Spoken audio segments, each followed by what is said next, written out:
MLC ఎన్నికల్లో కలకలం సృష్టించిన నోట్ల కట్టల్లో దాగున్న గుట్టును ఏసీబీ ఛేదించింది.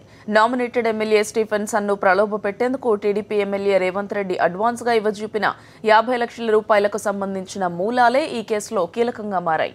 ఈ సొమ్ము ఎవరెవరి చేతులు మారిందన్న దానిపైన ఏసీబీ అధికారులు లోతుగా జరిపిన దర్యాప్తులో అనేక మంది బడాబాబుల పేర్లు బయటకొచ్చాయి.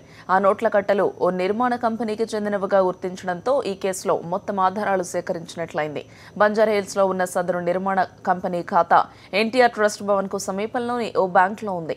అక్కడి నుంచే గత నెల 28, 29 తేదీల్లో పెద్ద ఎత్తున డబ్బును డ్రా చేసినట్లుగా ఏసీబీ దర్యాప్తులో తేలింది. అంతకుముందు 15 రోజుల్లోనే ఆ ఖాతాలోకి భారీగా నిధులొచ్చి పడినట్లు కూడా వెల్లడైంది.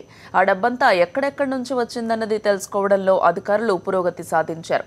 సదరు ఖాతాలోకి నేరుగా జమ అయిన సొమ్ము వివరాలను బ్యాంక్ అధికారుల నుంచి ఏసీబీ బృందం సేకరించడంతో కీలక సమాచారం బయటపడింది. ఇందులో చంద్రబాబు సహా మరికొందరు టీడీపీ నేతల పాత్రను రూఢీ చేసుకున్న ఏసీబీ వారిపై కేసు నమోదు చేసేందుకు రంగం సిద్ధం చేసింది. చంద్రబాబును విచారించేందుకు ఆయనకు నోటీసులు కూడా జారీ చేయనుంది.